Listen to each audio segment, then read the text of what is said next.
Everyone, this is a quick video on how to create a form in C# Visual Studio. We will use the Add Two Numbers program as our example. So when you go into Visual Studio, you choose Visual C#, Windows, and then the Windows Form application.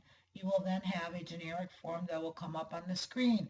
As I mentioned in the previous video, your toolbox has your controls on the left and the properties of these controls are on the right. Right now we have a form, so this is the form property list.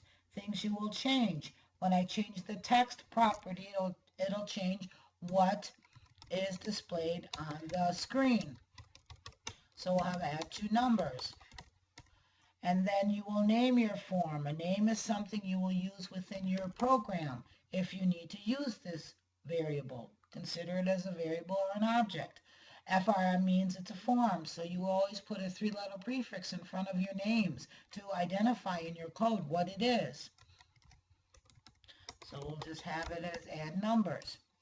Now we want some controls on here.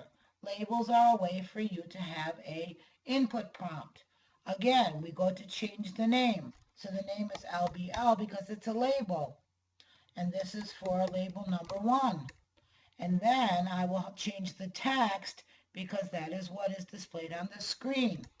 And I'm going to change it to please enter number 1. This is my input prompt. Then I will have another label.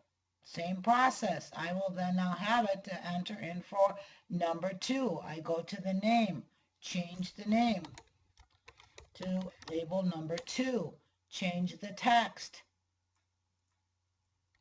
Please enter number 2.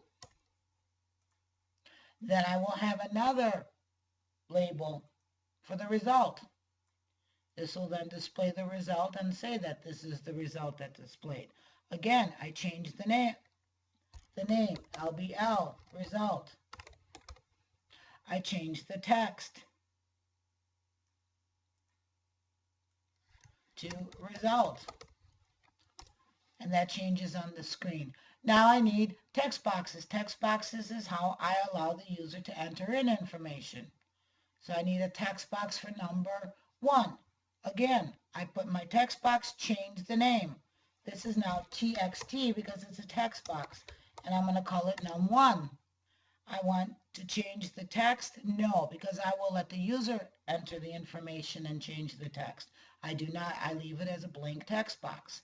Here's another text box. Now this is for my number 2. Again, I changed the name. Very important. TXT num2 because this is what we're going to use in our program. I need another text box for the result. I have the next to its label, I have a result, and I'm going to again change the name. Text result. Then I need to add a button. A button is how it executes the code. You will put code behind your button. So I have a button here, same thing, change the name. This is BTN, submit.